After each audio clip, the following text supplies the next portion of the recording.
আমি যখন ভিডিওটা শ্যুট করি তখন হচ্ছে সন্ধ্যাবেলা মানে হচ্ছে মাগরিবের হচ্ছে পর থেকে আমি আজকে আপনাদের সাথে সেই রুটিনগুলো শেয়ার করব যেগুলো সন্ধ্যার পরে আমি সাধারণত কাজগুলো করি।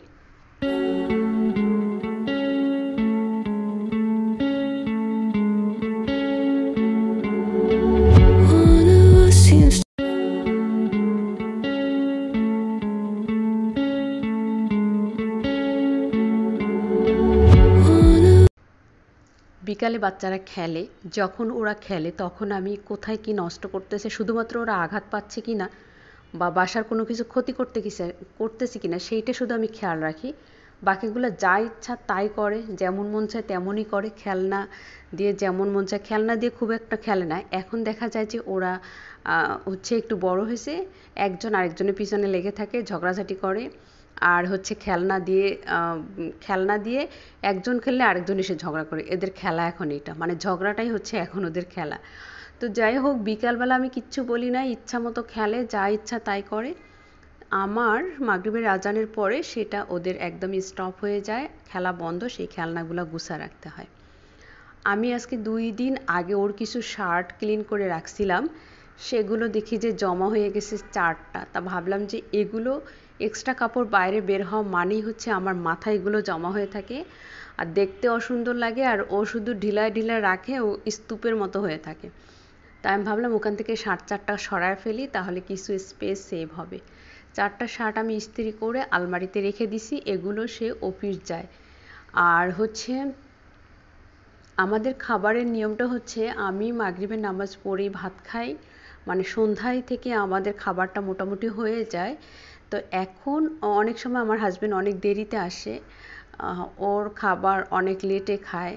তো স্বাভাবিকভাবে ওর খাবারটা, মানে আমরা যখন সন্ধ্যায় খাই ও তখন 10টা রাত 11টার দিকে ভাত খায়। সন্ধ্যাবেলায় যে প্লেট বাটি এগুলো রান্নার পরে যেগুলো কিছু কিছু জমা হয়ে থাকে সেগুলো আমি ক্লিন করে ফেলি।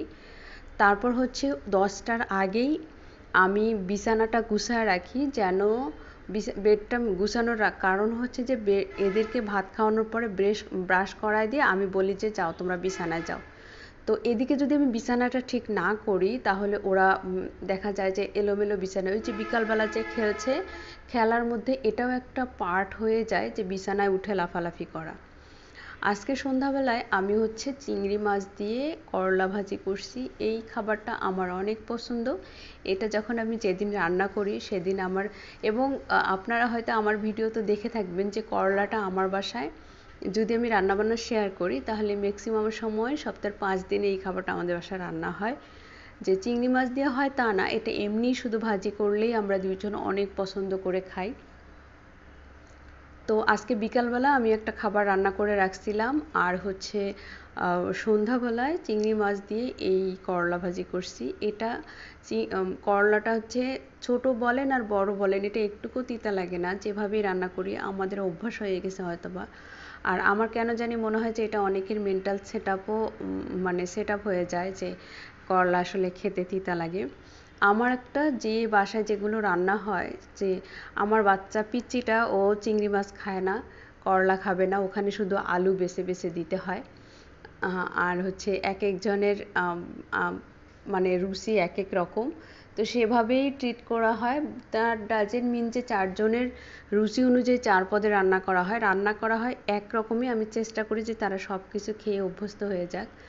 তারপর হচ্ছে আমি বিকালবেলায় একটা ভর্তা করে রাখছিলাম, সিম আর হচ্ছে আলু ভর্তা।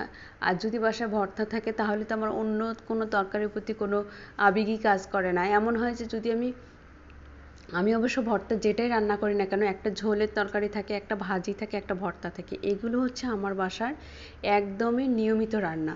ভর্তাটা আমি আমার নিজেকে প্রেফার করে করি, কারণ ভর্তাটা আমার খেতে খুবই ভালো লাগে। আর ঝোলটা রান্না করি এই কারণে যে বাচ্চারা ঝোলের তরকারি আর আমার হাজব্যান্ডও ঝোলের তরকারি বেশ পছন্দ করে। আমাদের খাওয়া দাওয়া শেষ হয়ে গেছে, শেষ হওয়ার পরে আমি টেবিলটাও গুছিয়ে রাখি, যেন, কারণ এখন আমার যে ছেলে, ও যখন টেবিল চেয়ারে বসে খায় ও এখনও অনেক সুন্দর করে খেতে পারে না। দেখা যায় ভাত ফেলে, তারপর হচ্ছে মাছের কাঁটা ফেলে ভাতের নিচে। ওকে এখনও প্রতিদিন বকাঝকা করে রাগ করে ভাত খাবার শেখাইতে হয়, যেটা আমার কাছে মনে হয় আমার ছোট মেয়েটাই মনে হয় ওর থেকে সুন্দর করে খায়, ও এখনও অত সুন্দর করে খেতে পারে না। রাতের বেলা এই গাছগুলোতে শীত আসতেছে এখন, আর শীতের সময় গাছ বাঁচায় রাখা অনেক বেশি কঠিন হয়ে যায়। তারপরে একটু যত্ন করি, কারণ যে গাছগুলো যত সুন্দর থাকে শীতে অনেক গাছ হচ্ছে মুমূর্ষু অবস্থা হয়ে যায়।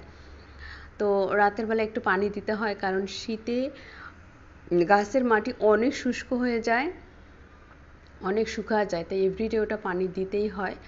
আর যখন সব কাজ মোটামুটি শেষ হয়ে যায়, মানে রান্নাঘরে হাঁড়ি পাতিল ধোয়া, টেবিল গুছানো, বিছানা গুছানো হয়ে যায়, তখন কিন্তু আমি অবশ্যই শোয়ার আগে ঘরটা হচ্ছে মুছে না, সরি, ঝাড়ু দিয়ে শুই। কারণ ওরা যখন খেলাধুলা করে, আমরা যখন খাই, এই বিকাল থেকে হচ্ছে যখন হাঁটা চলা করে, তখন অবশ্যই কিছু না কিছু ঘরে ময়লা পড়ে, আর ওই ময়লাটা পায়ে বললে সেটা আবার বিছানায় গিয়ে উঠে, মানে একটা ময়লার সাথে বা একটা জিনিসের সাথে আরেকটা জিনিস একেবারেই সম্পর্ক। আর এখন শীত চলে আসছে, হয়তো আনহেলদি লাইফস্টাইল প্লাস হচ্ছে আমাদের বাংলাদেশের ওয়েদার, তারপর হচ্ছে আমার বয়স বাড়তেছে, সব কিছু মিলায় আমার এখন লাস্ট 3 থেকে 4 বছরের মধ্যে মানে এই সময়টাতে আমি খেয়াল করছি আমার হাত পা অনেক শুষ্ক হয়ে যায়। তো এই শীত আসলে আমার মানে অলিভ অয়েল বা তেল আর হচ্ছে ভ্যাসলিন ছাড়া চলেই না। তো শোয়ার আগে আমি এই জিনিসটা অবশ্যই কাজ করি।